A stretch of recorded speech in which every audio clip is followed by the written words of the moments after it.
Il y a des nuits où tu tournes en boucle dans ton lit, tu refais les scènes, tu rejoues les dialogues, tu anticipes les pires scénarios et au fond, tu sais que tu ne contrôles rien, tu le sais, mais tu luttes quand même. Pourquoi? Parce que lâcher prise te donne le vertige, parce que ton esprit a été dressé à croire que ne pas contrôler, c'est abandonner, que ne pas maîtriser, c'est échouer, que ne pas forcer, c'est perdre. Alors tu t'accroches à cette décision que l'autre n'a pas encore prise, à ce regard que tu attends, à ce passé que tu revisites 1000 fois, à cet avenir que tu veux plier à ta volonté. Mes disciples, ce que tu ne contrôles pas, laisse-le aller, car à chaque fois que tu luttes contre l'incontrôlable, tu offres ta paix en sacrifice. Tu te mets toi-même enchaîné à ce que tu ne pourras jamais plier. Et cette chaîne, c'est toi qui la tiens. Le stoïcisme ne t'a jamais dit de tout contrôler. Il t'a dit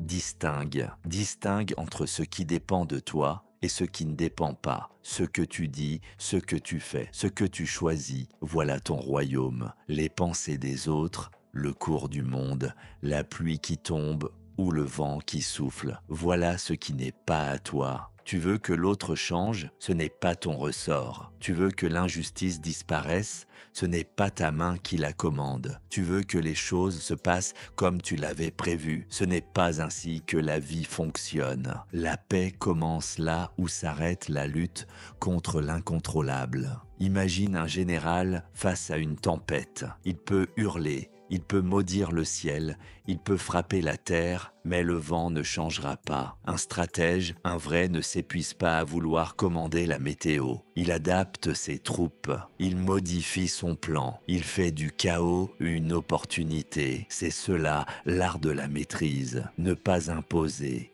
s'accorder, lire le flux, s'y insérer et avancer malgré tout. Sun Tzu disait: sois comme l'eau. Quand elle rencontre un obstacle, elle ne s'arrête pas. Elle trouve un autre chemin. Et l'eau ne force pas. Elle glisse, elle descend, elle épouse les formes. Et pourtant, elle finit par tout sculpter. Demande-toi, toi, là maintenant, sur quoi dépenses-tu ton énergie en pure perte? À quelle pensée reviens-tu chaque jour comme un prisonnier revient à sa cellule? Quelle boucle mentale répètes-tu encore et encore alors qu'elle ne dépend même pas de toi? Ce n'est pas de la résignation que je t'enseigne, c'est la stratégie ultime, car celui qui lâche ce qu'il ne contrôle pas récupère la pleine puissance de ce qu'il peut changer. Tu ne choisis pas les mots de l'autre, mais tu choisis ta réponse. Tu ne choisis pas les coups du destin, mais tu choisis ta posture. Tu ne choisis pas la tempête, mais tu choisis d'être arbre ou bambou, rigide et brisé,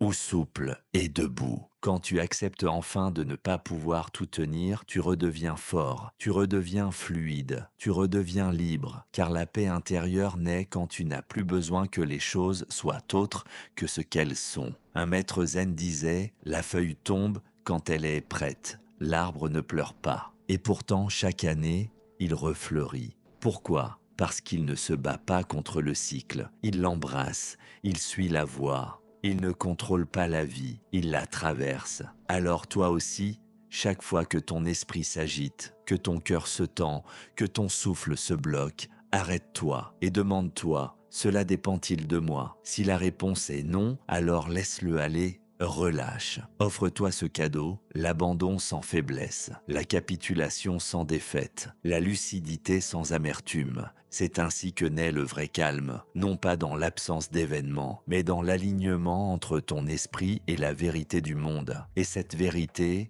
c'est que tu n'es pas là pour tout contrôler, tu es là pour danser avec ce qui est. Ne t'épuise plus à changer ce qui ne t'appartient pas. Change la seule chose qui t'est donnée: toi-même, ton regard, ton attitude, ton souffle, et observe. Observe comme la vie devient plus légère, plus limpide, plus juste. C'était l'âme du sage. On se retrouve très bientôt pour aller trancher de nouvelles vérités, mon disciple.